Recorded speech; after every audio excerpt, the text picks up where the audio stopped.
This is Kimberly Quinn, host of the Mindcraft podcast, and I can't tell you how much fun I have had doing this podcast. I started when the world closed over the pandemic in an attempt to spread some positivity out there and give people some strategies to enhance their own well being and reduce anxiety and all of that. Now, 2 years later, we're still going strong and now listened to by 52 countries across the world. And I've even helped some of my students get going with their own podcasts.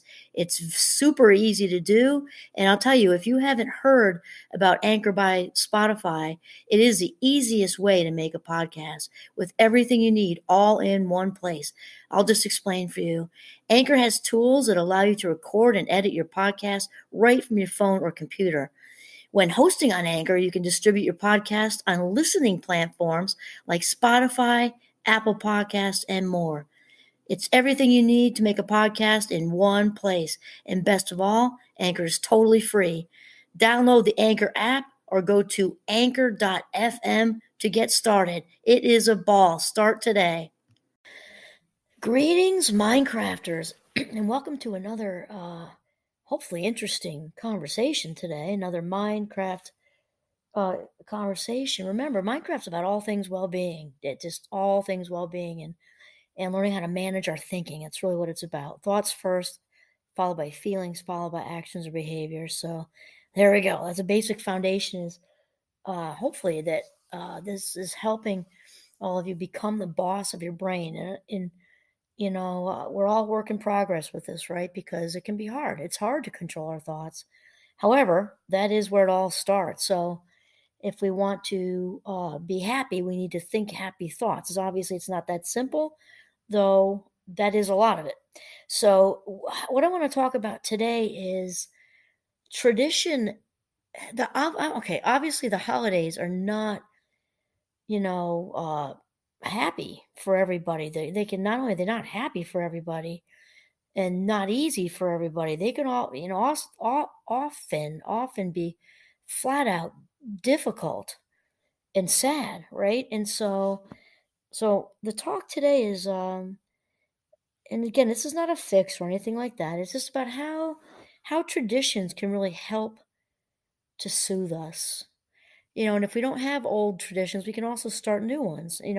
But the routines can really kind of help us get through. And so my inspiration for today is Sarah Von Brednick. I've been using her a lot lately because I go in waves also. I go in waves, and right now I'm kind of on to her. So she starts out with a quote by Leo Tolstoy. Excuse me. It's just kind of that kind of day. It's drizzly and, kind of snuggly. And she says that, or sorry, Leo says, all happy families resemble one another, but each unhappy family is unhappy in its own way. And I think it's a really interesting quote. And so basically, we're talking about obviously, it's not, as they, peaches and sunshine or rainbows and unicorns, or whatever people say. Especially, I think this is more true probably with technology becoming so advanced. I mean, advanced what we're calling it in 2022, right? Because the back in the day, like in the 50s, excuse me again, back in the 50s, we only saw what people had if it was right in front of us. The Murphys got a new station wagon, they drove it into the garage, but then the garage closes, we forget about the station wagon. Now with all the pop-ups on TV, the computer, there's this constant comparing going on with what we have and don't have and want and wish we had and all these. There's lots of messages of lack all over the place, basically because it's the contrast of abundance, or being shown lots of lots of different ways to be abundant materially speaking. Also, I think families marketed at the holidays. It's actually marketed. If you look at the airbrush things in magazines, and a lot of people I think don't realize that it takes teams and teams of psychologists and advertisers to put together commercials, and the whole thing is just very staged. Okay, so she starts out by talking about most people assume that Christmas is the hardest for children who've stopped believing in Santa Claus. But I think the holidays are the most difficult for those who have experienced a recent loss through death or divorce, particularly if this is the first or second holiday after their world has been torn asunder. And I gotta think so too, because also the holidays market family so much. If there's been a recent death in the family, or even not recent, I think recent obviously would be a little more raw, but the holidays, how do they not make you think of, that person used to sit in that chair, or God forbid, high chair, right?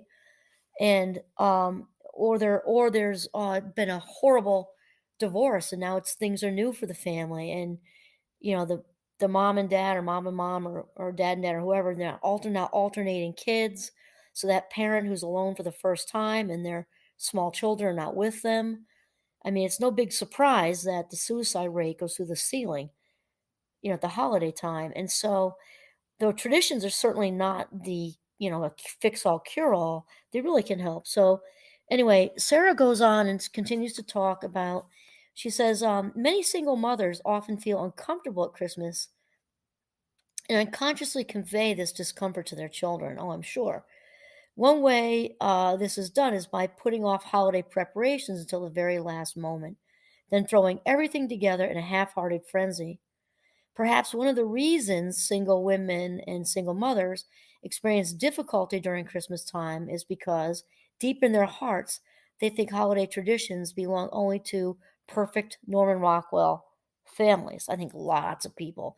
This is kind of focused, this book, Sarah Von Brednick's book, Simple Abundance, is focused on women. But obviously a single dad is also, you know, going through this also, maybe in his own way. And she says the first time a woman newly on her own opens the ornament box alone, even if she bothers to pull it out, she says, even if she bothers to pull it out, right? I'm not so sure. I don't know. That just sounds like it would be very, very hard. She experiences such a sense of loss, she may decide not to continue the holiday rituals she once treasured, because the comparison of Christmases past with Christmas present is just too painful.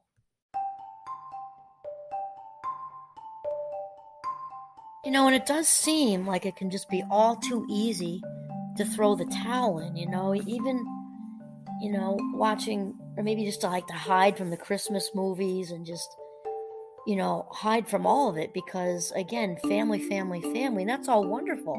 That's all wonderful for families who are together, chosen families, obviously families created out of friends, chosen families, or a mix of both. But it can just be too much, I think. And unfortunately, when we throw the towel in on all of it, as they say, don't throw the baby out with the bathwater, right? Some of the traditions that you have might be actually help get through the holidays. And obviously it's important to pick and choose these, and even possibly start some new ones. And so Sarah says, what's the point, she says, of that, Mom? The point is that we all need the reassuring and healing messages that treasured rituals provide. One of the most important aspects about family traditions, rituals that families continue to do year after year, is that traditions have symbols and families need symbols. And this was said by Dr. Jay Wolin, a clinical professor of psychiatry at the George Washington University Medical School.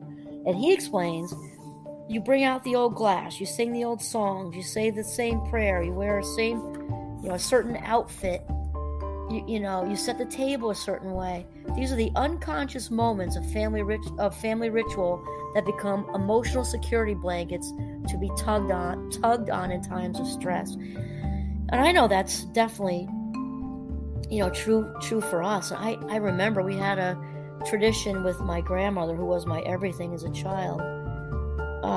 And then she lived in Indiana. We were in southern New York. And back then it was speakerphone. I don't think any other way to communicate existed in the I guess it must have been the 70s or late 70s maybe.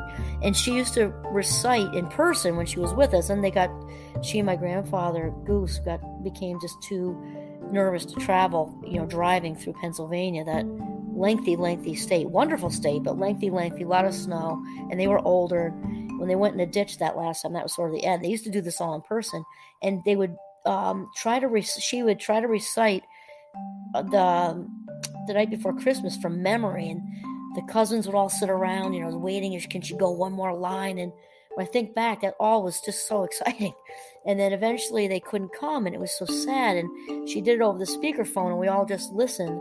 And then, currently with the family, when the extended crew, my husband's parents come up, and the young adults and everything are here, and we all sing Christmas carols. And after a few belts of wine, because the kids are all young adults now, so everybody's putting back a little, a few glasses of wine and champagne and things like that. And we all sing the Christmas carols. We all just jump in. There is no plan. There's no rhyme or reason. There's no order. There are also no lyrics. And we're also pretty terrible. But it is so fun to do that every single year. And it's probably over in 20 minutes since we don't know the words. And the funniest is the Partridge in the Pear, the first day of, or the 12 days of Christmas. Because we all come back to that 5 golden rings. That's the one we seem to remember. That as we get closer to the end, we tend to forget, and we're making mistakes, and it's just really funny. And we also watch the movie Christmas Vacation, and my father-in-law sits there and belly laughs as if he's never seen it before, when it's an every year thing. And these things are just memories that we'll cherish forever. And also Trivial Pursuit, and that will just keep going as long as possible. And hopefully the kids our young adult children will hopefully keep these going too, because there's just so much comfort in it. And it's only a month away roughly, or a few weeks away, or whatever it is right now. I'm lost in the podcast now because I'm so enjoying it. But I'm already getting the warm feelings of that, just the things we do, same every single year. And so I think they do help us when things get stressful. And Sarah continues, she says, cherished customs are just as important for grown women, because she's focused on women, grown people, as they are for children. I like that. Because we all have our inner child wants to come out too. So it's just as important for us as it is for kids. When I first began updating Victorian traditions for modern families, I thought the reason I delighted in doing them was so that I could create happy memories for my daughter. After a few years, I realized that our rituals brought me comfort and joy. I long for the reassuring rhythm of marking the seasons just as much as Katie did. We need to trim the tree, light the menorah, make the valentines, dye the Easter eggs, attend the Passover Seder, just as much or more as our children do. Our souls can never outgrow the yearning for luminous and liminal moments of wholeness. Wow, I love how she said that. And I think it's also true. It is important to acknowledge the inner child. We watch the vehicle of our beautiful, honorable bodies, walking around carrying our spirits, our precious spirits all over the place. As the shell gets older, the inside, the spirit, obviously is ageless, and that inner child, still needs to be nurtured, for sure. And I like the way she put that, because adults need comfort too. And I just like that she sort of acknowledged that. And then Sarah continues, so unpack those beloved holiday traditions, create new ones that express your authenticity. I also like that, especially if somebody's just gone through a horrible breakup, and maybe it's a marriage with kids and shipping things around, and you can start a new tradition with the kids. It doesn't mean throw out all their old ones, because they need them. We just talked about that. But it's maybe start one new tradition that you do. Or if it's a relationship situation without the kids, start a whole new thing. If you did whatever with your partner, start something new with the new partner. Or if it's just you, start something with yourself. And really being sort of reflecting on the gifts you bring to the world. So she says, create new ones that express your authenticity, just as you create a new lifestyle. Traditions are the guideposts driven deep into our subconscious minds. Ellen Goodman tells us, the most powerful ones are those we can't even describe, aren't even aware of. Awesome. Okay, so the point is, hang on to those traditions. You can pick and choose if there's a couple you don't like, but hang on to them. If you're somebody who loves the holidays, well, then keep it rolling. If you're somebody who is having a challenging time this holiday season, pick a couple that you really want to stick with and maybe do them just a little differently, but keep the kind of rhythm going, and maybe start off a brand new one. Excellent, because traditions really do help to soothe us and bring us comfort. Awesome. This is Kimberly Quinn signing off from the beautiful northern Vermont. Have a mindful day.